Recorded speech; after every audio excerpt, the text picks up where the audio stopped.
은혜로운 찬양해 주신 성가대원들에게 다시 한번 감사의 박수하겠습니다. 고맙습니다. 옆에 계시는 분과 사랑의 인사 나누시겠습니다. 사랑합니다. 보고 싶었습니다.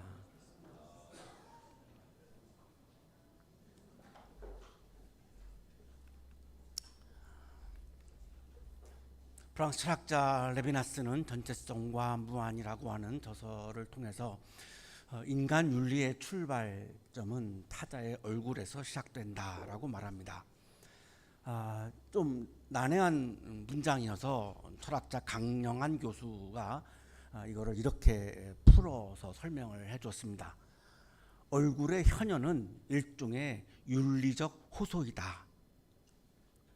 레비나스는 이거를 말하고 있다. 얼굴이란 나에게 이러한 윤리를 책임지라고 호소하는 것이 얼굴의 의미이다.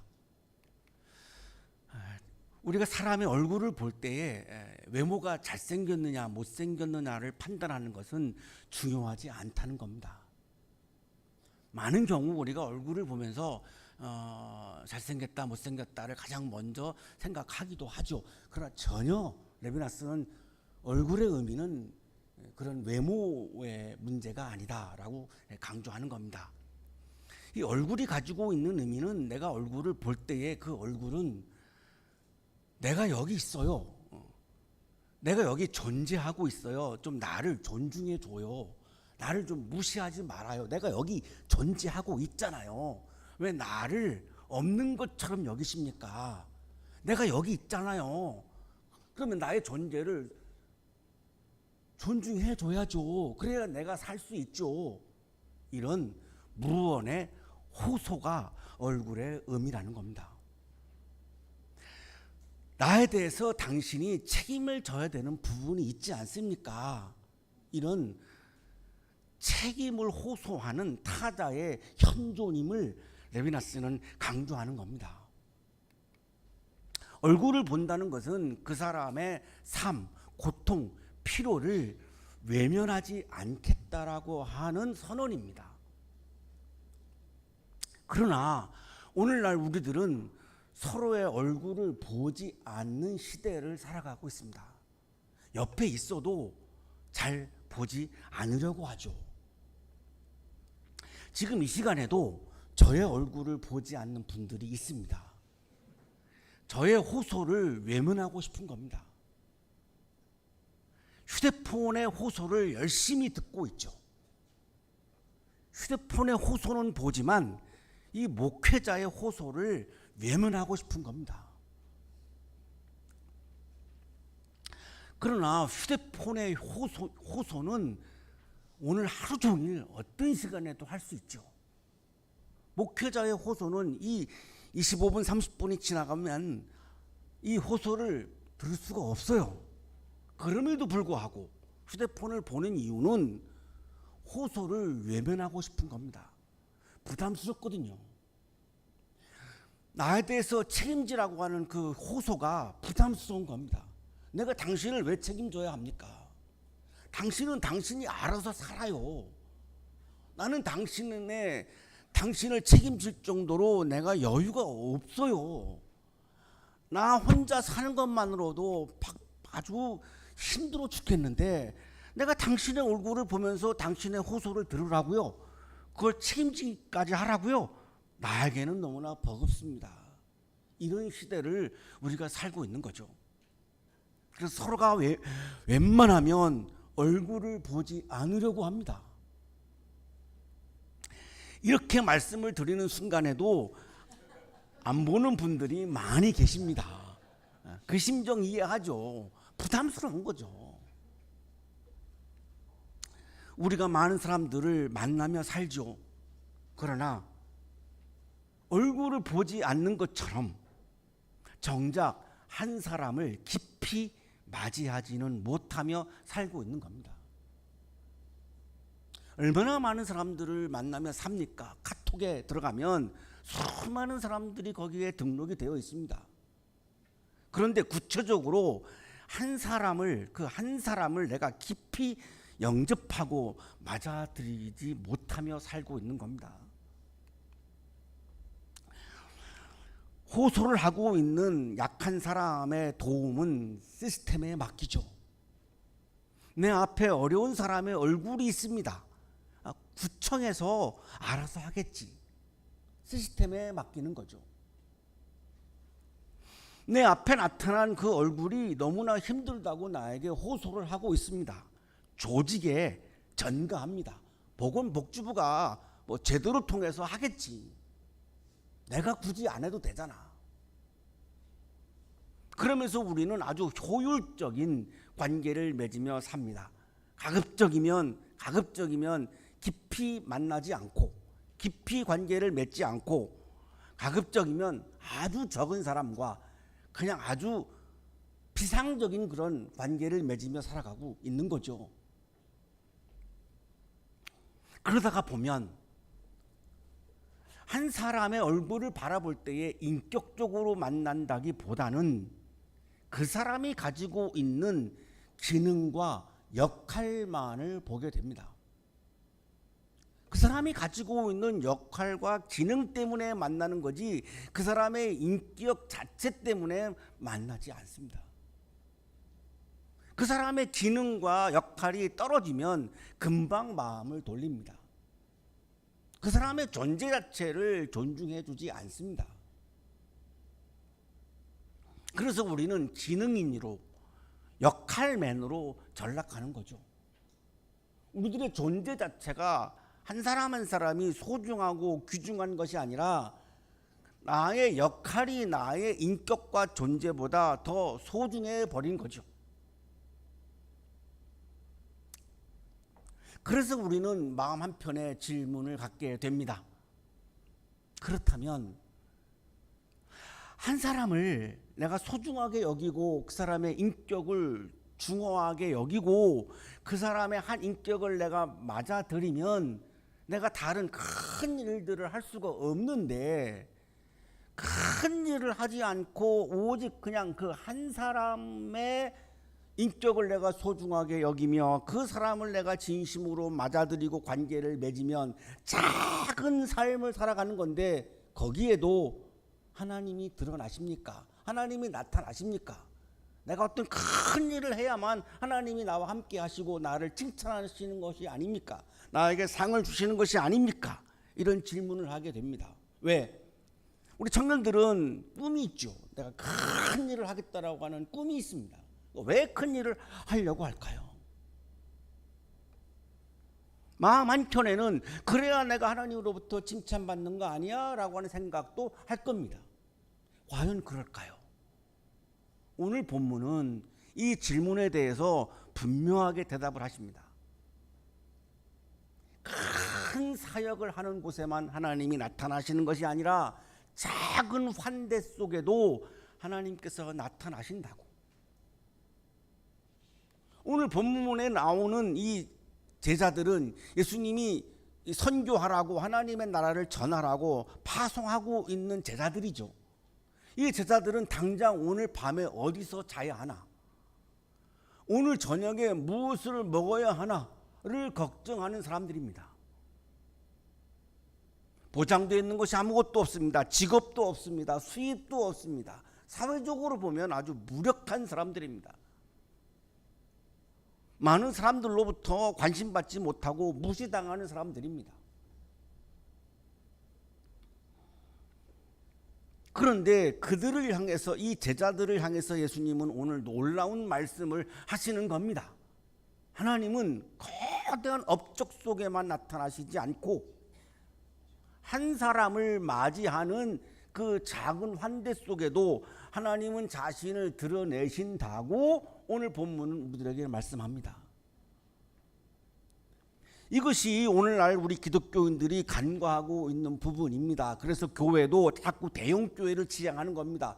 큰 일을 해야, 큰 사역을 해야, 세계 속에 나가서 막 해외 선교해야 하나님이 함께 하신다고 믿기 때문입니다.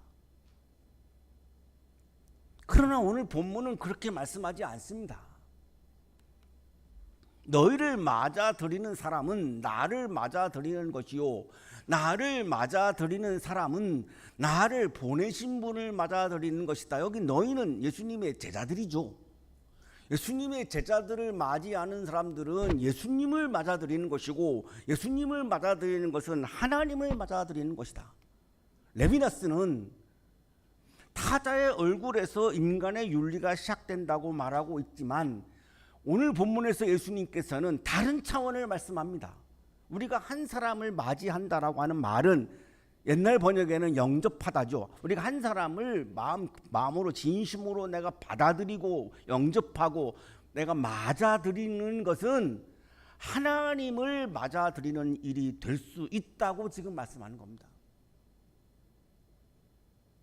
1000명, 2000명을 내가 맞아들이고 1000명, 2000명 앞에 내가 뭐 설교를 하고 그래야 내가 맞아들이는 것이 아니고, 한 사람을 내가 진심으로 맞아들일 때에 그것은 즉 하나님을 맞아들이는 것도 된다라고 말씀하는 겁니다. 여기 맞아들이다라고 하는 말은 손님을 대접한다라고 하는 말이 아니고, 그 사람의 존재 전체를 내가 인정한다는 말입니다. 그 사람이 가지고 있는 꿈과 그 사람이 가지고 있는 사명도 내가 받아들인다라고 하는 의미입니다. 예수님의 제자들을 내가 맞이한다라고 하는 말은 이 제자들이 하고 있는 사역, 제자들이 꿈꾸고 있는 꿈, 제자들이 따르고 있는 예수님, 그 예수님이 가라고 말씀하신 예수님이 직접 가르쳐 주신 그 길까지도 받아들인다라고 하는 의미입니다. 그것이 제자들을 맞아들인다라고 하는 의미입니다. 신학학자 프랜스는 랍비 문서 미슈나를 인용하면서 이 부분을 이렇게 설명합니다. 유대인들의 사고 속에서 어떤 사람의 대리인은 그 사람 자신과 같이 취급되었다. 우리나라에서 대통령 특사로 누군가가 외국에 가면 그 나라에서는 그 특사를 대통령으로 간주하죠. 그런 것처럼 예수님의 제자들을 맞이한다라고 하는 말은 예수님을 맞아들이는 것과 똑같다는 겁니다. 그러면 예수님을 맞아들인다라고 하는 것은 예수님의 아버지이신 하나님을 맞아들이는 것과 똑같다는 말입니다.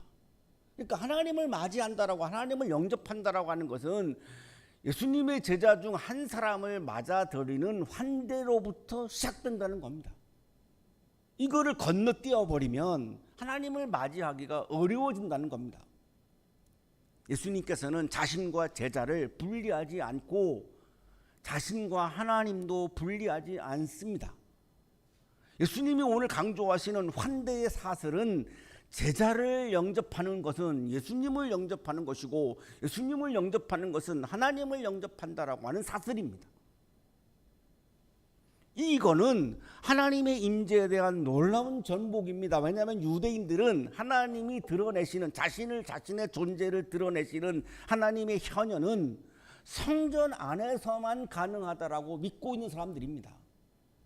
그런데 예수님께서는 성전 안에만 나타나시는 것이 아니라 하나님께서는 제자들의 삶 속에도 나타나신다라고 지금 선언하는 겁니다. 유대인들에게는 굉장히 파격적인 발언입니다. 왜 유대인들은 전 세계에 흩어져도 절기가 되면은 예루살렘 성전을 찾을까요? 거기에만 하나님이 나타나신다라고 믿기 때문입니다. 그러나 예수님은 그렇게 말씀하시지 않습니다. 제자들의 오늘의 일상의 한 삶 속, 구체적인 삶 속에서도 하나님은 자신을 나타내시고 드러내신다는 겁니다. 성전 안에 머무러 계시는 분이 아니라는 겁니다. 하나님 나라를 향해서 살아가는 제자들의 삶 속에도 하나님은 자신을 드러내신다는 겁니다. 여러분들이 일주일 동안 직장에서, 세상에서 하나님의 나라를 향해서 살아가는 삶을 살 때에 그 자리에도 하나님은 자신의 존재를 드러내신다는 겁니다. 그래서 우리 교회는 우리 가족들이 뭐 어떤 일이 있어서 제가 다음 주일날 교회 못 가요. 그러면 다른 교회 같으면 이 목회자가 막 야단을 칩니다. 그렇게 신앙생활 해가지고 되겠냐고. 차라리 그만두지. 그 하는 것도 아니고 안 하는 것도 아니고 그게 뭐 하는 거냐고 막 야단칩니다. 우리 교회는 잘 다녀오세요라고 이렇게 축복합니다. 왜? 거기에서도 하나님의 나라를 추구하면 그 자리에도 하나님은 나타나시기 때문입니다. 중요한 거는 하나님의 나라를 추구하는 제자의 삶을 사느냐 아니냐가 중요한 거죠. 그러면 오해하지 마십시오. 무조건 그러면 교회 안 나오고 다른 데 가면 하나님 나타나신다, 그 얘기가 아니고, 하나님의 나라를 지향하는 제자의 삶을 살면입니다. 신학자 프란스는 독일의 유명한 성서학자 에레미야스를 인용하면서 이렇게 설명합니다. 하나님 자신이 예수님의 사자들과 함께 그 집으로 들어가시는 것이다. 이 얼마나 참으로 대단한 선언인가. 제자들이 한 집에 들어가서 말씀을 전하고 선교를 하면 하나님은 그 제자들과 함께 그 집에 들어가고 계셨다는 겁니다. 성전 안에만 머물러 계시지 않는 하나님을 지금 에레미야스는 이렇게 표현하고 있습니다. 예언자를 맞아들이면 예언자가 받는 상을 받을 것이고, 의인 한 사람을 내가 맞이하면 의인이 받는 상을 받는다고 말씀합니다. 오늘 말씀에서 가장 압권이 42절입니다. 내가 진정으로 너에게 말한다. 중요한 얘기를 하실 때 예수님은 이렇게 말씀하시죠. 내가 진정으로 너에게 말한다. 이 작은 사람들 가운데 하나에게 내 제자라고 해서 냉수 한 그릇이라도 주는 사람은 절대로 자기가 받을 상을 잃지 않을 것이다. 대단한 공로를 세우고 대단한 업적을 세워서 상을 받는다고 말씀하지 않고, 작은 사람들 가운데 한 사람에게, 작은 사람들 중에 한 사람에게. 이 작은 사람이 누굴까요? 물론 어린이들도 작은 사람이죠. 지금 여기에 우리 가장 작은 사람이 있죠. 우리 중학생인지 초등학생인가 내가 헷갈리는데, 우리 한율이, 예. 가장 작죠. 나이로 보면, 그죠? 키는 저보다 큽니다. 키가 작은 사람도 작은 사람이죠. 나이가 어려도 작은 사람이고, 우리나라 사회에서 나이가 어리면 작은 사람입니다. 유교 문화가 강하기 때문에.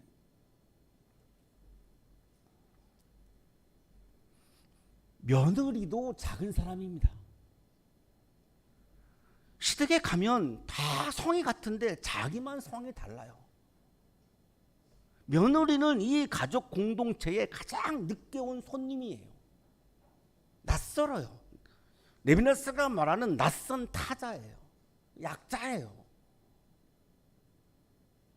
피 한 방울 안 섞였는데 아버님이라고 불러야 되고 어머님이라고 불러야 해요. 내가 사랑하는 거는 남편인데,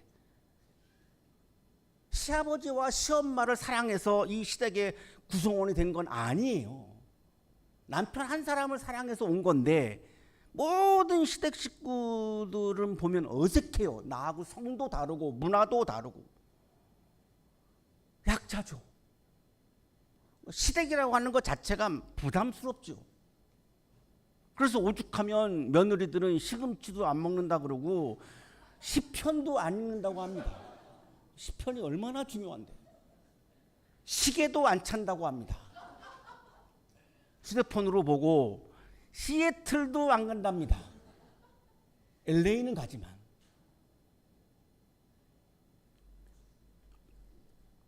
다 약자들이죠. 그러나 오늘 본문이 말씀하시는 작은 사람 약자는 제자들을 말씀하는 겁니다. 하나님의 나라를 위해서 일하는, 하나님의 나라를 추구하고 지향하며 하나님 나라의 삶을 구체적으로 살아가는 예수님의 제자들에게 냉수 한 그릇이라도 주면 하나님의 상을 받는다, 이렇게 말씀하는 겁니다.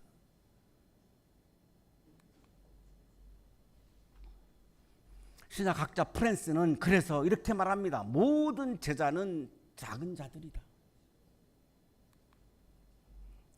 냉수 한 그릇은 거창하지 않습니다. 부담스럽지도 않습니다. 누구나 할 수 있습니다. 누구나 할 수 있는 작은 환대입니다. 요즘에는 손님이 오셔서 무슨 차를 드릴까요? 그러면 80% 이상이 물 주세요 이렇게 대답하십니다. 제 방에 오시는 손님들도. 그 냉수 한 그릇이죠. 그 냉수 한 그릇을 대접하는 작은 환대의 행위. 하나님의 나라는 그런 작은 환대 속에서 시작되고 그러한 삶 속에서 드러난다고 말씀하는 겁니다. 거창하지 않다고 위대한 사역이 아니라고 이거를 가볍게 여기지 말라는 겁니다. 서스펜디드 커피라고 하는 것은 이탈리아 나폴리에서 시작된 그런 문화입니다. 카페에 가서 커피를 마시면 커피 한 잔 값을 더 지불을 합니다. 그러면 카페에서는 그거를 보관하고 있다가 어려운 사람이 찾아와서 남겨진 커피가 있습니까? 라고 물으면 네, 있습니다 해서 이름 없이 남겨놓은 그 커피를 그 어려운 사람에게 나누어 줍니다. 전 세계적으로 이 운동이 번져나갔습니다. 엄청난 희생이 따르지 않습니다. 메가에 가면 커피 한 잔 2,000원입니다. 내가 2,000원짜리 커피 한 잔을 마시고 2,000원을 맡기는 거죠. 이 냉수 한 그릇과 같은 이 작은 환대 거기에서 하나님은 나타나시고 그래서 하나님께서는 그 낯선 사람을 약한 사람을 다시 인간다운 존재로 다시 세우신다는 겁니다. 그러니까 우리가 어려워서 못할까요? 2,000원 맡기는 거를. 우리의 마음이 그렇게 안 가는 거죠. 한국의 전 그리스도인이 엉뚱한 거 하지 말고 이거 하나라도 하면 얼마나 좋을까 이런 생각을 해봅니다. 이것이 우리나라에 들어와서는 미리내 가게로 발전했습니다. 미리내 가게, 미리 낸다라고 하는 의미입니다. 다른 사람이 먹을 거를 미리 낸다는 의미에서 미리내 가게가 지금 전국에 있습니다. 이탈리아에서는 커피로 시작했지만 우리나라에서는 목욕탕, 식당, 카페, 미용실, 분식, 친환경 매장 많은 영역으로 확산되어 가고 있습니다. 하나님 나라의 삶을 살아야 하는 우리 그리스도인들이 마땅히 해야 할 일이 아닌가라고 하는 생각을 하게 됩니다. 교회는 이런 운동을 왜 안 할까요? 너무나 작은 일이라고 생각하니까. 그 작은 일에는 하나님을 드러내지 못한다고 생각하니까. 예수님께서 말씀하시는 냉수 한 그릇은 거창한 희생이 아닙니다. 하나님께서는 위대한 거창한 사역 속에서만 자신을 드러내시는 분이 아닙니다. 이름 없는 제자를 향한 작은 환대와 냉수 한 그릇을 건네는 손길 속에서도 하나님은 자신을 드러내시는 분입니다. 신앙은 더 큰 일을 하려고 하는 욕망이 아닙니다. 지금 내 앞에 있는 얼굴로 나를 좀 책임져 달라고 호소하고 있는 그 한 사람을 진심으로 영접하고 받아들이고 맞이하는 용기입니다. 그리고 사랑의 실천입니다. 내가 큰 일을 하지 못하고 인생이 끝나가고 있다고 자책하지 않으셔도 됩니다.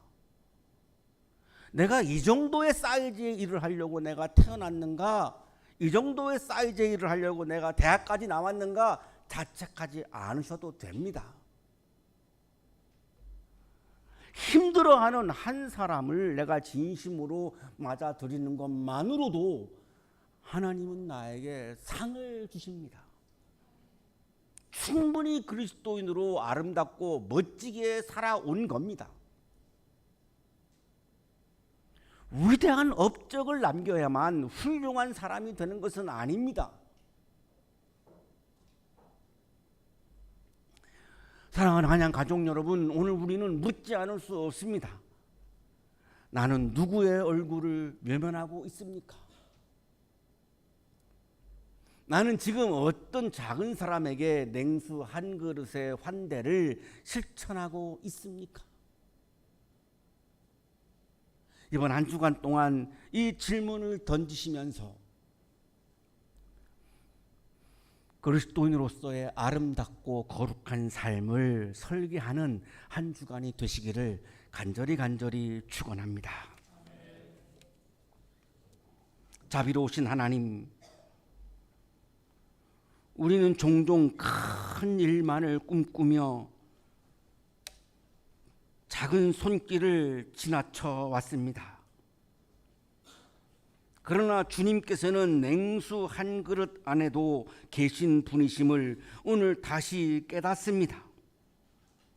우리의 눈을 열어 한 사람의 얼굴을 보게 하시고 우리의 손을 열어 계산 없는 환대를 실천하게 하옵소서.